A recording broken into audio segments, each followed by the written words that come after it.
The story starts with a plane, IA-42, flying from the US to London. The flight is led by Captain William, with Daniel as his co-pilot. They have worked together before. Captain William shares that the weather looks good and they expect to arrive in London in 7 hours.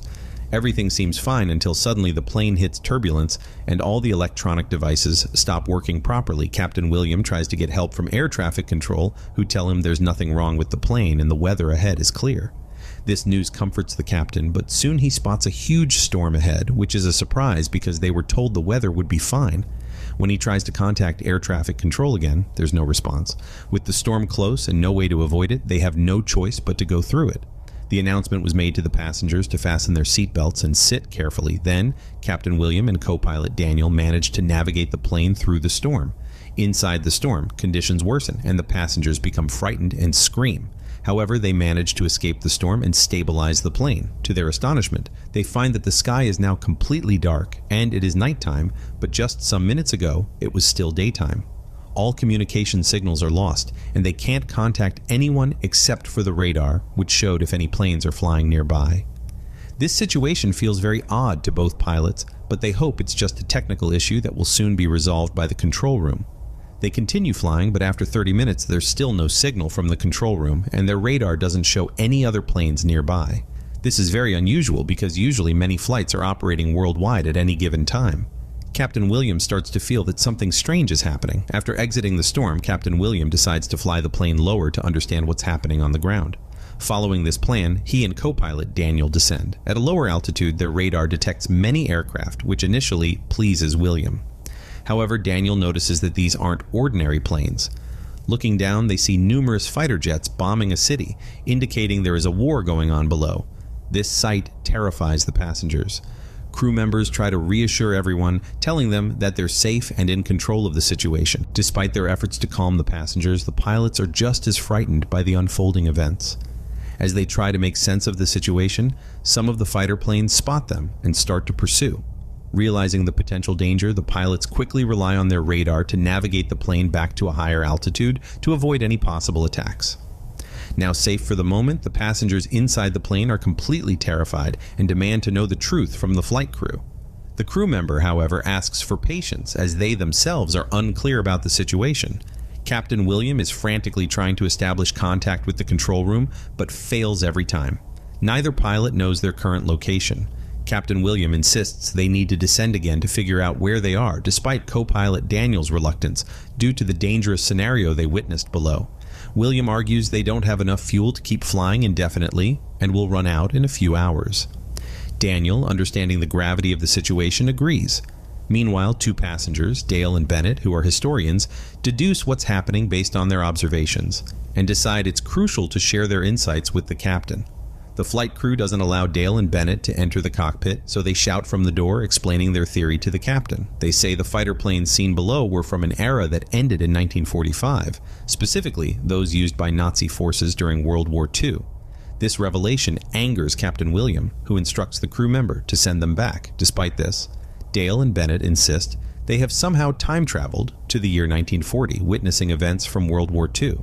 They argue that the lack of signals is due to the limited technology of the 1940s and that the attack they saw matches historical accounts of Nazi military actions.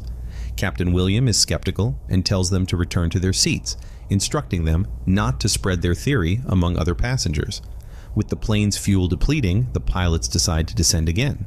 During this attempt, they manage to establish contact with an Englishman named Nigel. William explains their urgent need for help in landing, but Nigel is suspicious, worrying they might be Nazis. Upon hearing Nigel's suspicions, Captain William starts to connect the dots about the time travel theory mentioned by Dale and Bennett. He asks Nigel for the current date, and Nigel responds that it's June 17, 1940. This revelation shocks Captain William, confirming the historian's claim was true. Struggling to persuade Nigel of their peaceful intentions, William invites Dale and Bennett to speak with Nigel, hoping they can clarify the situation. Dale and Bennett share with Nigel an imminent historical event, the sinking of a British ship, which is about to occur. Nigel is astonished by their knowledge of such a specific event and decides to verify this information with his superiors. Meanwhile, the historians explain to Captain William that they might have time traveled to 1940 due to a space-time anomaly, suggesting their stay in this era might be temporary because they do not belong to this timeline until they can return to their original time. However, their discussion is overheard by another passenger, who then informs everyone on the plane about their accidental journey to the year 1940, and they are in the midst of World War II, and flight crew are lying. He suggests hijacking the cockpit to land. While some are skeptical, a few decide to act on this suggestion and head towards the cockpit. However, their plan is quickly thwarted by two military soldiers among the passengers who subdue the would-be hijackers and secure them to prevent any further reckless actions. Meanwhile, Nigel gets back in touch with Captain William to confirm the accuracy of their warning about the sinking ship. This vital information allowed them to save thousands of lives, earning their gratitude and Nigel's willingness to assist further. However, to provide effective help, Nigel needs their precise location. Captain William and the historians make an educated guess, but realize it's insufficient for a rescue. In an attempt to signal for help, William decides to use the plane's lights, hoping British forces might see them. Unfortunately, this action attracts the attention of German fighter planes instead, leading to an attack. The situation becomes dire, with passengers terrified by the gunfire. Recognizing the technological limitations of 1940s fighter aircraft, Captain William decides to use this to their advantage. He executes a daring maneuver by shutting down the plane's engines and rapidly descending, hoping to evade the German plane's gunfire and outmaneuver their older technology. After executing the maneuver, Captain William quickly ascends the plane, while the pursuing German fighters, lacking the power to follow the steep climb, crash to the ground. The plane is temporarily safe, but co-pilot Daniel has been injured by gunfire, and the aircraft itself has sustained considerable damage. Furthermore, their fuel is rapidly depleting, leaving them unable to ascend further. William informs Nigel that they urgently need assistance, as they have only 60 minutes of fuel left. Suddenly, two more German fighter planes appear, launching missile attacks that shatter the plane's windows, and plane starts to lose balance. The passengers are now immensely frightened. Using a quick and decisive action and leveraging the plane's advanced radar, William manages to evade, and the attacking planes collide and explode with each other, neutralizing the immediate threat. However, the explosion from the missile attack further compromises the plane's balance. To stabilize the aircraft and facilitate their rescue, William decides to drop the high-tech radar. He hopes that by dropping it, the British Army, with Nigel's coordination, can use the radar to locate and intercept enemy planes, while also guiding them to safety. They communicate this plan to Nigel, explaining their intention to drop the radar as a beacon for assistance. Moving forward with their plan, the flight crew searches for a parachute to safely drop the radar without damaging it. An elderly passenger steps forward with a parachute, which they use to secure the radar before releasing it from the plane, keeping Nigel informed of their actions. Unfortunately, the radar lands near Nazi soldiers who initially retrieve it. However, British forces quickly engage, overcoming the Nazis and securing the radar, which is then promptly delivered to Nigel. Nigel sets up the radar at his location and utilizes it to guide Captain William towards a safe area. As the plane's fuel levels dangerously approach depletion, William notices the same type of storm they encountered before. Recalling the historian's theory about time correcting itself, he realizes they must navigate through this storm to return to their original time. He instructs the passengers to brace themselves once more for the turbulent journey ahead. As the pilots steer the damaged plane into the heart of the storm, every passenger prepares for the worst, entrusting their lives to the crew. Miraculously, the historian's hypothesis about time travel and the storm acting as a gateway proves accurate.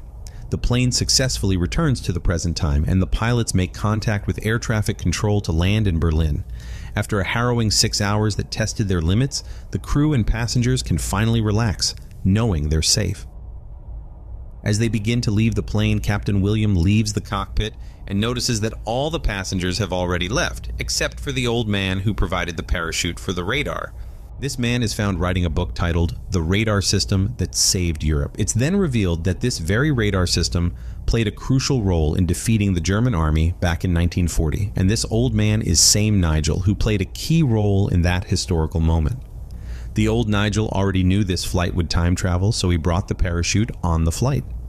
The story concludes here. Please consider liking the video and subscribe to the channel for more sci-fi contents. As you can see, very few who watch subscribe my channel. Thank you.